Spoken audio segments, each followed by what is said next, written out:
Quite nicely. It was a very, very difficult year. We had to deal with the 3 Rs, RICA, recession, and reductions. But we came out strong. We increased our revenues by 14%. Overall, we increased our underlying service revenues by 17%. And we increased our EBITDA by 67%. Looking at RICA, how much did it impact the business? It impacted the business enormously. From July 1st onwards, we could see reduction in the gross additions, literally by 90%. And it has taken quite a while to come back to somewhat acceptable levels. We're still not where we were last winter. That's the European in me. But it's been very, very difficult. Looking into 2010, what are your growth prospects for the year? We see very strong growth on the data side. We've seen strong growth last year in South Africa on data. We are working very actively on building out our new network, and we hope that we can benefit from the growth on the data side.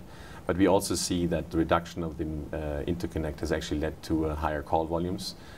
Cell C was actually the first one to introduce a flat rate for prepaid, so anytime, anywhere, any net 150.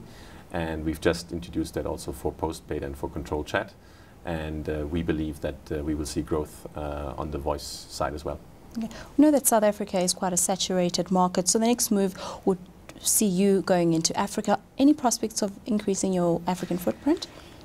You know, a lot of people look at South Africa and say it's saturated. I don't think it is saturated. I think we're still at, in terms of calling levels and the way people use mobile phones, we are not quite where other markets are. So I can see a lot of growth prospects in this country. And quite frankly, for me personally, I think I have my hands full in South Africa. I don't waste any time thinking about the rest of Africa. Okay. And how are you looking to increase your customer base here in South Africa? We are improving our network. We're spending 5 billion rands plus this year in expanding our network. We're putting in an HSPA Plus network, which is the latest iteration, if you want. We call it 4G.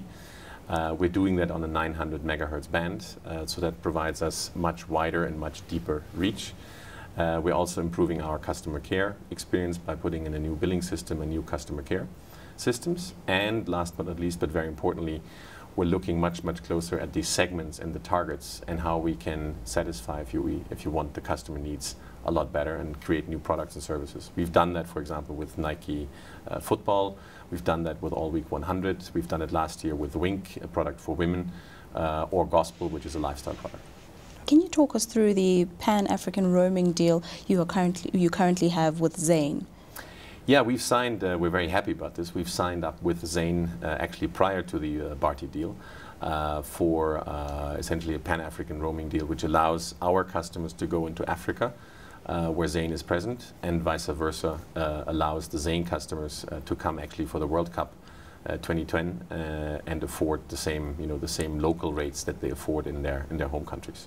So we believe it's a breakthrough deal, and again, if you want, it's not, I wouldn't call it co-opetition. I think it's a smart deal between two players who, where one has something that the other wants and vice versa. And we believe it benefits the customers, and that is fundamental to what we do.